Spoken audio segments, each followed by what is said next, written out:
Hey everyone, welcome to the channel. I've got a really good, thoughtful viewer question that I want to do a video here right now. So let's read this. Hello, my name is Cedric and I am a viewer from tiny Luxembourg. I just started a new job as a private banker and I'm thinking about buying a new watch to celebrate. I am torn between JLC and Cartier. My budget is between 3,000 and 4,000. I will attach a picture of my current collection. Kind regards. So first off, Cedric, congrats on the new job. And I love your collection. And I love that you included some fantastic photography. I mean, you definitely got talent in addition to taste in watches. So let's take a couple minutes and let's look at Cedric's collection here before we answer that question of JLC or Cartier. Now let's start with the affordables. I see a Samurai, I see an SKX down there. They're both on Bark and Jack NATO straps. I think they look great. They're good, affordable beater watches, professional divers, ones that you can grab and go and not worry about. I think those are both awesome. Now let's go up into that zippered leather watch roll there. We have two Grand Seikos and one Omega Seamaster. And I gotta say, I love each of those. I think what you have here is probably the best value, the best bang for buck at each respective segment and price point within that tier there. So the Seamaster, I don't know that you can beat that diver for the price point. That thing is fantastic. Likewise with the Grand Seikos, you have a high accuracy quartz. You never have to worry about accuracy. Just replace the battery every 3 years. That thing is beautiful. It is a true GMT.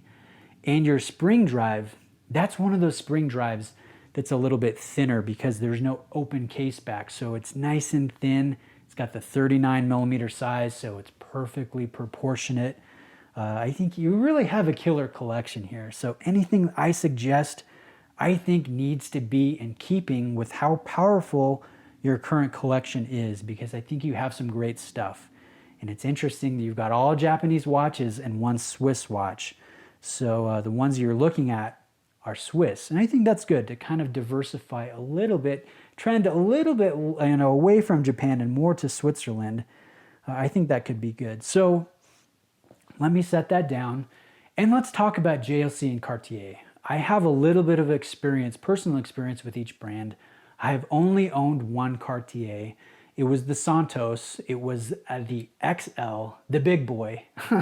That thing was heavier than my Marine Master, man. That thing was a beast, but I loved it. I think Cartier makes some really fantastic watches. I have a book here. I'll drop in a little video of it. Time and Art Cartier. There's some really great stuff in here. So I do love Cartier. Now, I've personally never owned a JLC. I have borrowed several for review and been incredibly impressed. They're known as the watchmaker's watchmaker, right? They're Rolex money, but you're getting so much, especially if you're getting one of the Master Control 1,000 hour stamped timepieces. Those things are dang impressive. So really, what I have to say, are you gonna go wrong if you buy Cartier or you buy JLC? No. And each one of those are gonna be awesome with your Grand Seikos, your Omega, and your Seikos. So really, which ones are you looking at, if you don't mind me asking? Because I don't think you mentioned it here in your email. You didn't mention your wrist size either. So those things might affect some of my suggestions, but I would say, okay, here's the thing. In a vacuum, I would probably want a Cartier. Now, why would I say that? They are, okay, I'm in love with the history. I'm in love specifically with the Santos, it being the first aviation piece, basically the first men's sports watch, and I love that new blue. I like the white, but the new blue with the applied Romans and everything, I think that thing is just the cat's pajamas. So in a vacuum, that's what I would want as my dress watch, as a celebration piece of a new job. That's where I would be personally, but we're not in a vacuum. I want to look at your collection. And seeing as you've got two Grand Seikos and one Omega, and they're each really the best bang for buck at the price points, They bring fantastic hand finishing, hand craftsmanship to the table in the case of the Grand Seiko, and just great modern contemporary technology and testing, METAS certification with the case of the Omega. I think you need to go JLC. Because again, that one is a little bit more under the radar. I'm not sure how it is in Luxembourg, but Cartier here is a lot more of a name brand, right? A recognized brand. More on par with, I would say, Hublot, Rolex, AP, and maybe Panerai, right? It's definitely more of a prestigious name. A lot of people know it because of the jewelry, right? But JLC, basically nobody but watch enthusiasts even knows what Jaeger-LeCoultre is. So I would say go JLC because it kind of fits in with your Grand Seikos and your Omega. Now, you could go a number of different paths here. With your budget up to $4,000, you're looking at pre-owned, obviously, right? And you could get some, you could get a, excuse me, a reverso, a pre-owned reverso, depends on the size. Obviously, you're not going to be getting complications, but that would be a heck of a purchase. That one does have awesome history to it, and it is an icon in itself. If you want to go the less traveled route and really get the value, I'm in love with just the master control date. I think that thing is just beautiful. And I've been, personally, I'm looking at buying a dress watch and a watch to commemorate some weight loss. I've lost about 30 pounds. I've got a long way to go. But when I hit my goals, I'm going to buy a Grand Seiko, basically is what I was thinking.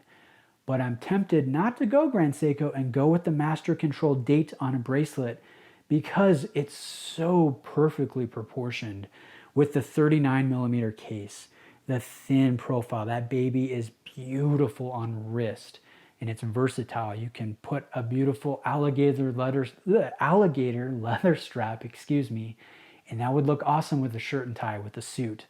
Or you could get, the factory bracelet. Obviously, that would be a lot more expensive, but that's what I'm looking at. And those things used, depending on age and condition, they can go under $3,000. They can go under your target budget, and that would be a great pickup.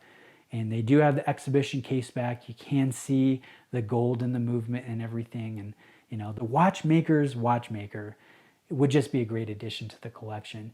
Anything else you could consider? Well, in your price point, you're looking at a pre-owned sector dial. I think those are nice. I would rather have a reverso. I'd rather have a master control date. I'd also rather have an ultra thin. You can find pre-owned ultra thins in your price range there, and those things are, I hate to keep using the word impressive, but they are impressive. So between the two brands, for you, I would say go JLC. Send me another email. Tell me the ones you're specifically looking at, and I'd be happy to again, lend my specific suggestions. Now, I say this with every video. I've got no skin in the game. It's not my money. It's not my wrist. It's not my new job that you're commemorating. So ultimately, got to do what's best for you and buy the watch you think you would enjoy most. But that being said, I'm happy to lend my opinions. And guys, if you have suggestions for Cedric, if you have some personal experiences with Cartier and with JLC, please sound off in the comment section. And if you have an email for me that you'd like me to cover here in a video, my email address is in the description. All right, thanks for watching, guys. See you in the next video.